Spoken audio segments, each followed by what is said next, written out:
Bismillah, walhamdulillah, wassalatu wassalamu ala rasulillah, wa ala alihi wa sahbihi wa man walahu amma ba'd. Donc on est maintenant à la partie 27 dans la lecture des fatwas du Cheikh Al-Fawzan dans son livre Al-Ijabat Al-Muhimma fil Mashakil Al-Mulimma.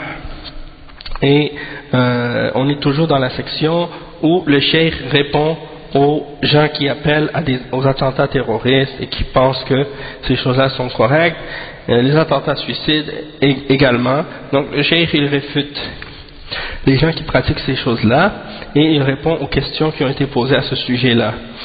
Le Cheikh dit انتشر سؤال انتشر بين الكثير من الشباب منشورات تفيد جواز قتل رجال الأمن وخاصة المباحث، وهي عبارة عن فتوى منسوبة لأحد طلاب العلم وأنهم في حكم المرتدين، فنرجو من فضيلتكم بيان الحكم الشرعي في ذلك والأثر المترتب على هذا الفعل الخطير.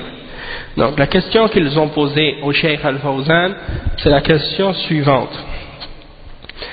Il y a comme un pamphlet qui a été un pamphlet c'est comme une brochure en fait. Ici en France un pamphlet c'est autre chose, mais c'est comme une brochure qui a été distribuée parmi les gens, parmi beaucoup de jeunes qui prétend qu'il est permis de tuer les hommes de sécurité et en particulier comment on appelle al-mabahith, c'est comme les agents secrets ou bien les hommes de renseignement, hein, les gens qui travaillent pour les renseignements. Et ils disent que ça c'est une fatwa qui est attribuée à un des étudiants en sciences islamiques, et il prétend que que ces gens-là, c'est les hommes de sécurité ou les agents de police, si tu veux, les agents de la paix, ou bien les agents de renseignement sont pour eux des apostats. Ils ont jugé que ce sont des apostats qui ont quitté l'islam. Donc nous souhaiterions de la part de votre part qu'il y ait une clarification du verdict de la charia au sujet de cette chose et des conséquences qui découlent justement d'agir de cette manière dangereuse. Donc le Cheikh Al-Fawzan il répond à ce sujet-là. Il dit Al-Jawab هذا مذهب الخوارج فالخوارج قتلوا علي بن أبي طالب رضي الله عنه وأفضل الصحابة بعد أبي بكر وعمر وعثمان، فالذي قتل علي بن أبي طالب رضي الله عنه ألا يقتل رجال الأمن؟ هذا هو مذهب الخوارج، والذي أفتاهم يكون مثلهم ومنهم نسأل الله العافية، يكون مثلهم ومنهم نسأل الله العافية، ورجال المباحث من جنود المسلمين ويعملون على حماية الأمن. Donc le cheikh il a répondu, il a dit ça là, les gens qui disent ces choses là et qui font ça, ce sont des khawarij, ils sont sur la voie des khawarij. Il dit les khawarij ils ont tué Ali ibn Abi Talib, et Ali ibn Abi Talib c'est le meilleur des sahaba après Abu Bakr, Omar et Othman. Donc celui qui se permet de tuer Ali ibn Abi Talib, n'est-ce pas qu'il va être capable de tuer les hommes de police ou les hommes de sécurité? Il est capable de tuer tout le monde, il est capable de tuer Ali, il est capable de tuer les autres. Ça c'est-à-dire que c'est sûr que c'est pas la même personne ou les mêmes personnes qui vivaient à l'époque de Ali radiyallahu anhu. Sauf que l'idée qui est derrière, l'idéologie qui est derrière, la mentalité qui est derrière, la pensée qui est derrière, qu'est-ce qu'ils font? C'est la même pensée aujourd'hui qu'à l'époque.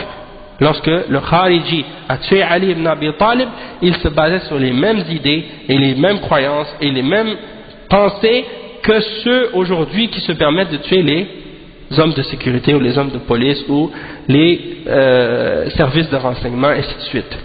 Et ça c'est la voie des Khawarij, et ceux qui leur ont donné la fatwa pour leur permettre de faire ça, il est comme eux et il fait partie d'eux. hein, et il dit que les hommes de renseignement qui travaillent dans les renseignements, ils font partie des soldats des musulmans et ils travaillent pour préserver et protéger la sécurité. Et donc celui qui les combat, il combat l'armée des musulmans, hein. Et on a posé la question à Cheikh Ibn Baz, ils ont mis en note de bas de page une réponse de Cheikh Ibn Baz à ce sujet-là.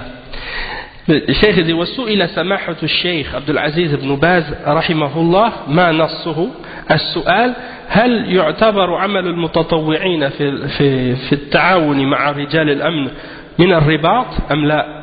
الجواب عمل المتطوعين في كل بلد ضد الفساد مع رجال الأمن يعتبر من الجهاد في سبيل الله لمن أصلح الله نيته وهو من الرباط في سبيل الله لأن الرباط هو لزوم الثغور ضد الأعداء وإذا كان العدو قد يكون في الباطن وإذا كان العدو قد يكون في الباطن واحتاج المسلمون أن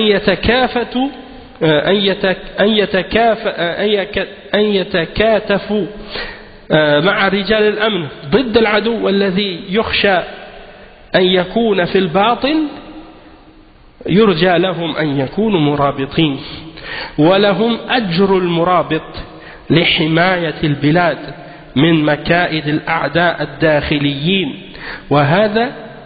وهكذا التعاون مع رجال الهيئة الآمرين بالمعروف والناهين عن المنكر يعتبر من الجهاد في سبيل الله في حق من صلحت نيته لقوله أو لقول الله سبحانه وتعالى والذين جاهدوا فينا لنهدينهم سبلنا وإن الله لمع المحسنين وقول النبي صلى الله عليه وسلم ما بعث الله من نبي في أمة قبلي إلا كان له من أمته حواريين أو حواريون وأصحاب يأخذون بسنته ويقتدون بأمره ثم إنهم تخلف من بعدهم خلوف يقولون ما لا يفعلون ويفعلون ما لا يؤمرون فمن جاهدهم بيده فهو مؤمن ومن جاهدهم بلسانه فهو مؤمن ومن جاهدهم بقلبه فهو مؤمن ليس وراء ذلك من الإيمان حبة خردل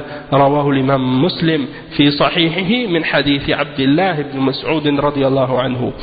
Donc le Cheikh Al-Fawzan il a répondu à cette question qu'on lui a posée. La question qu'on lui a posée c'est quoi? On lui a demandé, Samahatu Sheikh Abdul Aziz ibn Baz, est-ce que la personne qui travaille volontairement, c'est-à-dire il travaille volontairement, sans salaire, il décide par lui-même d'aller pour aider les policiers et les hommes de sécurité ou les hommes de police, les agents de police, pour travailler avec eux et pour les aider dans leur travail. Est-ce que cette personne-là, il est considéré comme étant dans Al-Ribat? Al-Ribat c'est quoi? Al-Ribat, le cheikh il explique, il dit c'est de rester à la frontière ou sur les limites là où les musulmans ont établi leurs frontières, tu restes à cet endroit-là pour surveiller les frontières et pour prévenir en cas d'attaque de la part des ennemis. On appelle ça Al-Ribat. D'accord? Ribat. Attends, je vais l'écrire, Inch'Allah. Est-ce qu'il est le crayon? Ah, ok. Barakallahu fiqh. Attends.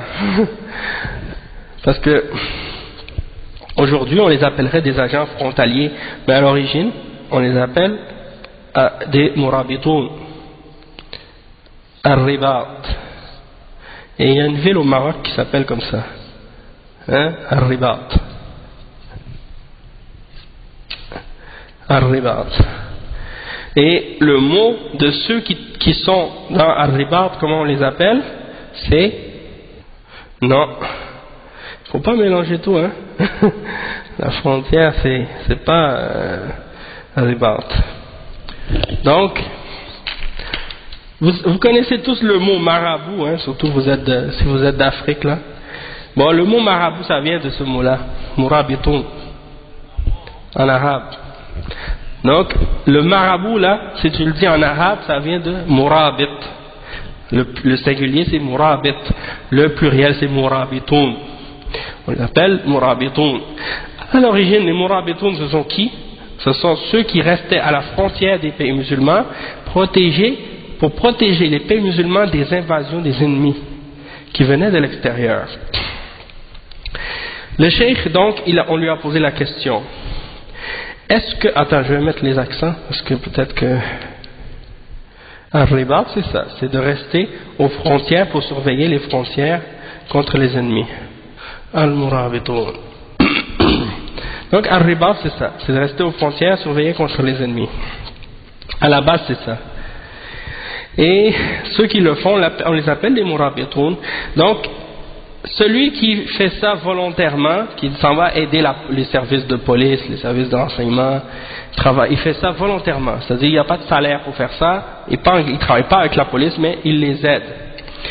Est-ce qu'il fait partie de ceux qui sont Ar-Ribat? Le prophète sallallahu alayhi wa sallam, il y a un hadith qui mentionne que pour ceux qui restent dans Ar-Ribat, ils vont avoir une très très grande récompense au jour de la résurrection, que de rester, je pense, une nuit dans Ar-Ribat.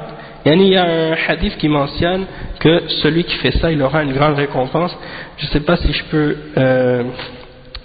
le trouver. Si je peux le trouver, je vais vous le mentionner tout de suite, Inch'Allah. Juste pour vous donner un exemple de la valeur de ce travail-là et à quel point c'est quelque chose de méritoire. Aujourd'hui, ça a pris une autre signification parce que les soufis ont donné en Afrique de l'Ouest, ils ont donné, et en Afrique du Nord, ils ont donné à ce mot-là une autre signification. Aujourd'hui, c'est devenu autre chose. Ils disent, nous, on le fait, on surveille les frontières spirituelles. C'est ça qu'ils prétendent aujourd'hui. Tu vois? Et c'est en rapport avec le djihad, ok? Ça fait partie du djihad de rester dans Ar-Ribat, ok? Parce que c'est l'endroit le plus dangereux. S'il y a des attaques, ça vient de la frontière en général. Donc, celui qui aide les hommes de sécurité, les policiers à faire leur travail et qui les avertit lorsqu'il y a des choses qui se font qui ne sont pas légales, qui ne sont pas correctes, est-ce que ceux-là sont considérés comme faisant partie de Ar-Ribat? Le cheikh, il répond, il dit, les gens qui travaillent volontairement pour aider dans tous les pays contre la corruption et qui collaborent avec les hommes de sécurité, les hommes de la police, ils sont considérés comme faisant le djihad fi sabilillah. Pour celui d'entre eux qui a la bonne intention, qui a purifié son intention.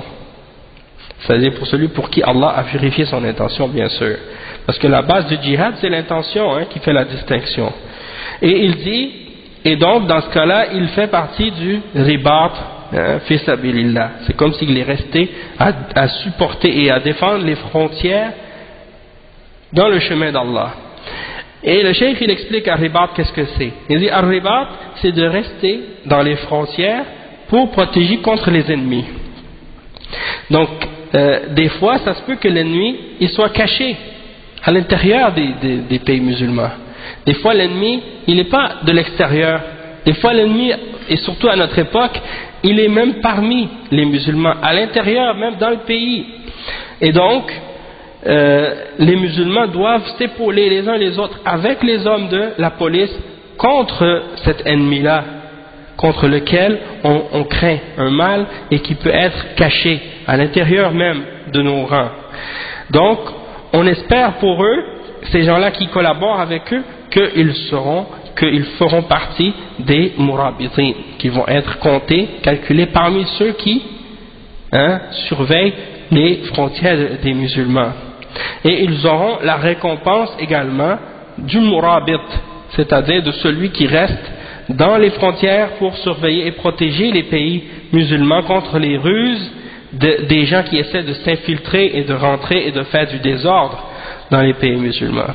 Et ça fait partie de même que également ceux qui collaborent et qui travaillent avec les gens qui font partie du comité ou de l'institution ou de l'organisation qui sont chargés d'ordonner le bien et d'interdire le mal, hein, ça aussi, ça fait partie de faire le djihad dans le chemin d'Allah pour celui qui a une intention qui a été pure et correcte.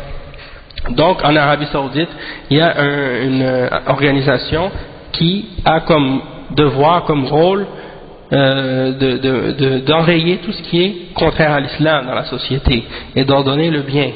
Et ces gens-là, donc, même si toi tu fais pas partie de cette organisation-là, tu travailles pas pour eux, tu n'as pas un salaire, rien ne t'empêche de les aider dans ce travail-là, si tu es un musulman. Par exemple, toi, tu es témoin de quelque chose, tu vois quelque chose, tu entends quelque chose qui n'est pas correct, qui est contraire à l'islam, wa alaykum salam wa rahmatullah, tu dois aller les dénoncer, ces gens-là.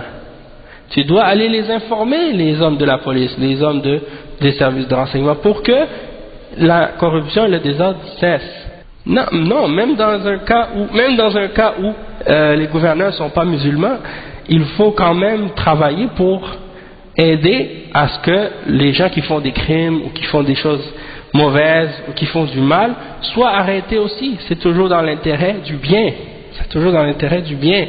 Et même Cheikh Ahmed al-Najmi, il a fait une fatwa, et c'était le mufti du sud de l'Arabie Saoudite, il a fait une fatwa dans laquelle il explique que les gens qui planifient ou qui organisaient des attentats terroristes, si on avait des informations sur eux et qu'on n'était pas dans un pays musulman, il dit il est obligatoire pour les musulmans de travailler à les dénoncer, ces gens-là, et à informer même les gouvernements non musulmans de ce qu'ils font. Pourquoi? Parce que le cheikh a dit, parce que les actes qu'ils vont faire, ça va faire du tort à l'islam et aux musulmans par la suite. Et donc de les faire arrêter, ça protège l'islam et les musulmans. Et donc il faut même même dénoncer ces gens-là, même aux kuffars, lorsque on sait que ça va faire que ces gens-là seront arrêtés. Allahu Akbar, Allahu Akbar. Donc il y a des gens comme ça, comme si ils savent par exemple que ils font des choses illégales, ou qu'ils font des crimes, ou qu'ils font des choses haram. Dans certains pays musulmans, qu'est-ce qui règne? C'est la loi du silence. Personne ne parle, personne ne dit rien. Ils voient même un crime qui se fait avec leurs propres yeux, devant leurs yeux, ils voient la chose, c'est haram, c'est clair. Personne ne dit rien dans la société. Personne ne parle. Et la police arrive, ils demandent qu'est-ce qui s'est passé, qu'est-ce qui est arrivé. Personne dit un mot, comme si personne n'a rien vu, alors que tout le monde sait qu'est-ce qui s'est passé comme il faut. Et personne ne dit rien. Pourquoi? Parce que les gens, ils n'ont pas compris l'islam comme il faut. Si les gens avaient réellement compris l'islam, ils seraient eux-mêmes les premiers à aller voir les policiers pour dire voici ce qui s'est passé, voici ce qui s'est passé. Un tel il a fait ça, l'autre il a fait ça, l'autre il a dit ça, l'autre il a dit ça. Parce que ça fait partie de s'aider dans le bien. At-ta'awun 'ala al-birri wat-taqwa, de s'encourager et de s'aider dans le bien et dans la piété, et de ne pas s'aider dans le péché, dans la transgression des lois d'Allah subhanahu wa ta'ala.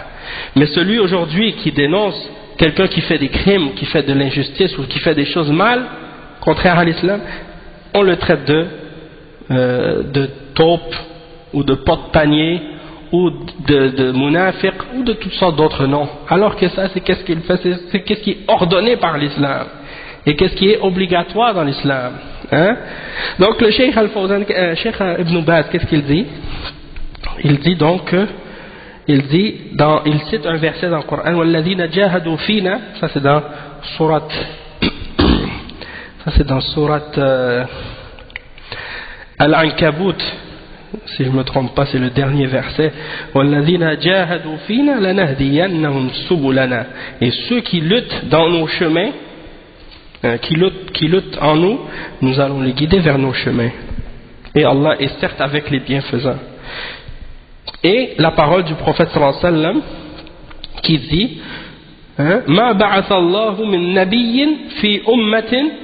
Le prophète sallallahu alayhi wa sallam n'a pas envoyé un prophète dans une nation avant moi, excepté que parmi les gens de sa umma, il y avait avec eux des hawariyoun. Hawariyoun, c'est-à-dire des gens qui viennent pour aider les prophètes, des apôtres, des compagnons, qui prennent sa sunna et qui suivent son exemple, qui suivent son ordre. Puis ensuite viennent après eux des gens qui suivent pas bien son exemple. Ceux qui suivent par la suite, ils viennent et ils disent ce qu'ils ne font pas, et ils font ce qu'ils n'ont pas été ordonnés de faire. Quiconque lutte contre eux avec sa main, alors c'est un croyant. Quiconque lutte contre eux avec sa langue, alors c'est un croyant. Quiconque lutte contre eux avec son cœur, alors c'est un croyant. Mais en arrière de ça, il n'y a même pas une graine de moutarde de foi. Donc ça, c'est les paroles de Cheikh Ibn Baz dans Majmu' Fatawa, le volume 6 à la page 123. Et donc ça, c'est les paroles de Cheikh Ibn Baz à ce sujet-là. Combien de temps il reste avant la prière? 10 minutes. Ok, d'accord. Donc on a le temps de lire une dernière fatwa, puis après ça, Inch'Allah, on va s'arrêter. Le Cheikh il dit ويتعرض رجال الأمن في هذه الأيام لحملة مستهدفة وخاصة الذين يواجهون الخلايا الإرهابية فهناك من يتهمهم بكلام باطل ومنهم من يقلل من شأنهم ومنهم من يعتبرهم كفارا لأنهم أطاعوا الطاغوت في نظرهم ومنهم من يلصق بهم التهم السيئة لقصد تشويه سمعة رجال الأمن فما هي نصيحتكم لهؤلاء المرجفين الذين يشيعون مثل هذا الكلام عبر القنوات الفضائية والذي يراد منه التقليل من هيبة رجال الأمن في هذه البلاد؟ الجواب: لا شك أن أصحاب الجرائم يعادون من يكشف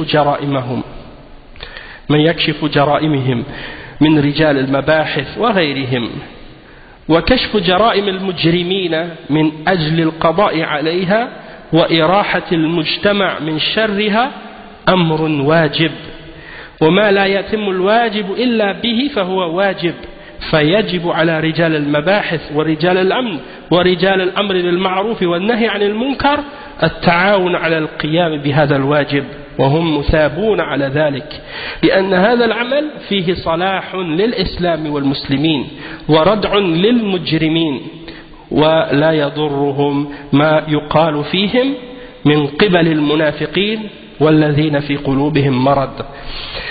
Donc le cheikh il dit qu'il y a des gens, aujourd'hui les agents de police et les gens qui travaillent dans le but de combattre les groupes terroristes, ils se font accuser de toutes sortes de fausses accusations et de paroles fausses qui a pour but de diminuer de leur importance, et ils sont même considérés par certains comme étant des koufars parce qu'ils disent qu'ils ont aidé le Tarout selon leur point de vue, parce que pour eux, depuis que tu travailles pour le gouvernement, même si c'est un gouvernement musulman, ils vont considérer que tu travailles pour un Tarout, et donc ils vont lui lancer toutes sortes de fausses accusations dans le but de salir son image et sa réputation.